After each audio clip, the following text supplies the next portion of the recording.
Hello everyone! I hope you're ready for another adventure, because today Wayne reads A Mouse and the Motorcycle. Always remember that as we go through these amazing stories and read these outstanding adventures, all you have to do is press the CC button in your YouTube link to be able to follow along with the words. Now I believe that Madam Owl will be perfect to join us for today's adventure. Now that Madam Owl is here, let's jump in.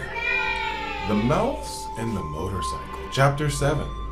The Vacuum Cleaner. From his position under the bed, Ralph watched the tank of the vacuum cleaner being dragged from the hall and listened to the clash and clang of the attachments as the maid connected the long metal tube to the nozzle at the end of the hose and fastened the carpet cleaning part to the end of the tube.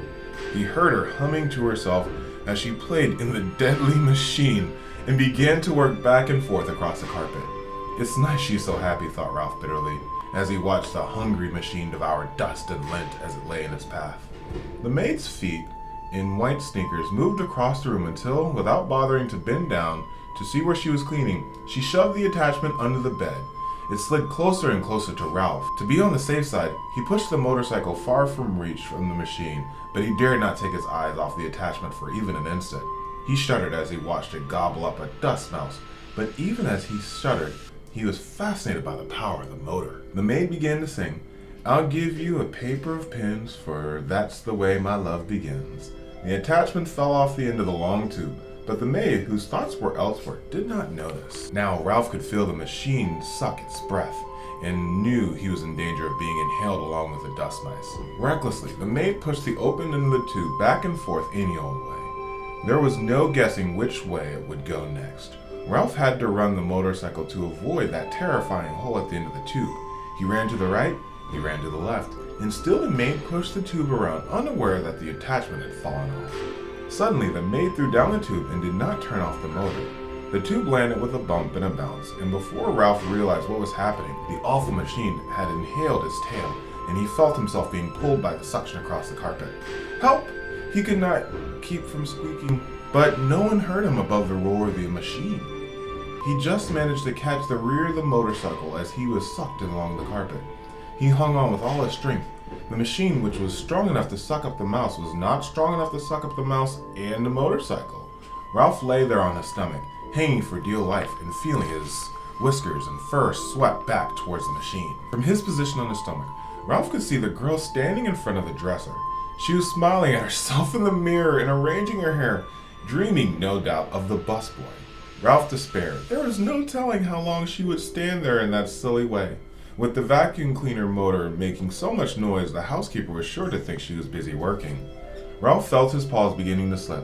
He did not know how much longer he could hold out against the machine. He had to think of something, and think of it fast. With every bit of strength he had left in his body, he clung to the wheels of the motorcycle with his left paw while he moved his right paw up to the exhaust pipe. If he could just manage to pull himself along, he could get on the motorcycle.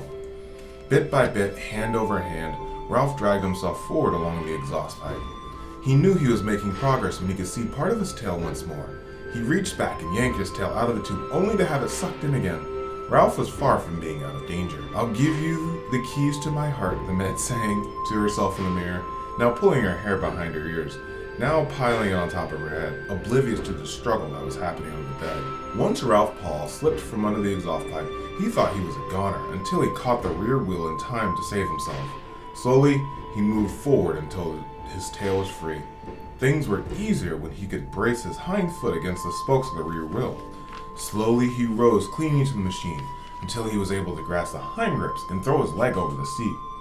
Ralph felt considerably safer sitting on the motorcycle and very pleased with himself for having outwitted the vacuum cleaner. He was quite sure by now that the maid would never bother to look under the bed. He tried to move forward, propelling his cycle with his feet, but he found the suction behind the motor behind him was too strong. This made him wonder if the motor on Keith's cycle was stronger than the pull of the machine behind him. The more Ralph thought about it, the more important it seemed for him to find out. "No, I won't." "Yes, I will," Ralph argued with himself.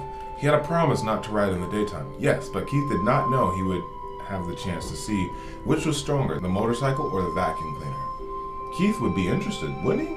Wouldn't any boy? Riding a motorcycle would not be reckless. It would be an important experiment. Motorcycle versus vacuum cleaner. Which would win? Ralph had to find out. The maid turned abruptly from the mirror. Her feet in the sneakers moved across the floor towards the electric outlet. If she disconnected the vacuum cleaner, there would be no experiment. If Ralph was going to pit one motor against the other, he had to do it now. He would never have another chance. Ralph picked up his tail and started the motor. Without taking time to let it warm up, he gunned it with all his breath he could inhale. The motorcycle got off to a fast start than Ralph had expected, so fast that Ralph lost control. He shot out from under the bed just as the vacuum cleaner died with a long, drawn-out groan. Suddenly, everything went white, and Ralph found himself bumping along a strange, ghostly place, all white and made of cloth that seemed to be closing in on him in every direction. Ralph had ridden straight into a pillowcase thrown on a heap of laundry the maid had dropped on the floor, and opening the pillowcase and falling shut behind him. Ralph had no idea which way was out. He dismounted the motorcycle and beat the cloth with a fist. But everywhere he struck was soft and yielding. He stamped his feet only to have the cloth give slightly beneath him. He began to wade through the pillowcase, tugging the motorcycle along with him, while he wondered why he had thought it was so important to test the motorcycle against the vacuum cleaner. The light filtered through the unknown layers of cloth. It was dim, and he sank to his knees in the bed linen with every step. When he came to a seam, he knew he had one direction. "Drat," muttered Ralph. He turned, and still dragging the motorcycle, and tried to retrace his footsteps, only to find he had no idea which way he had come. There were no landmarks. The clouds of cloth were white, billowing, yielding in all directions. "Double drat!" He stamped his foot, only to find himself sinking deeper into the linen. From the swishing sounds he could hear outside, Ralph knew the maid must be folding the sheets over the bed. He plodded on, dragging the motorcycle. "He promised to buy me a bunch of blue ribbons," sang the maid, "to tie up my bonnet, brown hair." Down the hall, a door opened. Ralph heard a muffled woof, and in a moment, a click of a dog's toenails on the bare floor at the edge of the carpet, followed by sniffing that was dangerously close. The little terrier began to bark. "I know you're in there," he yipped.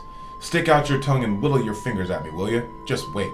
Paws began to scrape at the sheets and pillowcases as the dog were trying to dig a hole. Ralph decided it was wiser not to talk back to the dog. He huddled, scarcely breathing, against the motorcycle. "Well, hello, you cute little thing," said the maid, revealing to Ralph that she was even sillier than he had thought.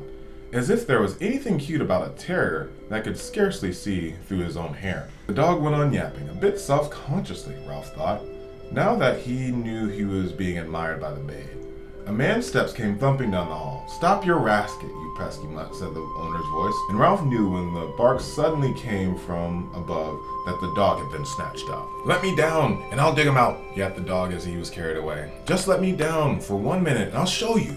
Suddenly, Ralph felt himself being tumbled out of the pillowcase. He did not even have time to know what to do. He automatically grabbed for the motorcycle, and he held on with all his strength.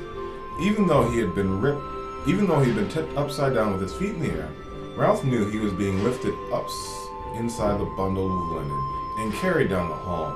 He lay still, his front paws locked around the front wheel of the motorcycle, waiting to see what would happen next.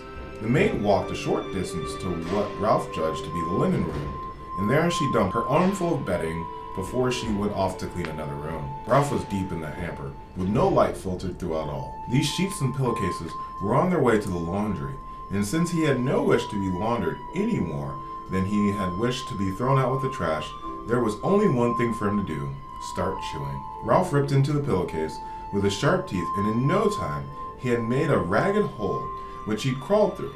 When he tried to pull the motorcycle after him, he discovered the hole was too small. He had to stop and chew it bigger before he could pull the machine through it with him.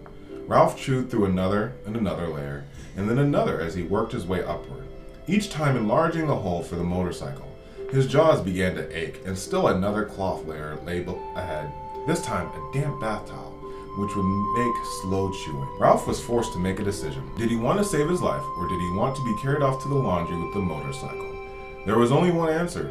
He wanted to save his life. He must abandon the motorcycle. With aching jaws, Ralph chewed onward and upward, moving faster now that he was making mouse-sized holes instead of motorcycle-sized holes. The bath towel had just left an unpleasant furry taste in his mouth. Gradually, light began to filter through the cloth, until finally, when Ralph thought he could not force his jaws to close on another mouthful of fiber, he emerged into the daylight at the top of the hamper. "Whew!" Ralph gasped. rubbing his inky jaws, wading across the sheets to the edge of the hamper. He leaped lightly to the floor and, hanging to the baseboard, scurried down the hallway to room 215, where he flattened himself and squeezed under the door. Safe and exhausted, and filled with remorse at the loss of Keith's motorcycle, Rag dragged himself off to the mouse hole to catch up on sleep he should have had that day. Well, there's the end of that. What do you think about that ending, Madam Owl? Well, I'm glad you enjoyed that part. We'll see you on the next one, okay? And we'll see you on the next adventure, here with Wayne Reads. Thank you for joining us, and we can't wait to see you on the next time. Bye-bye.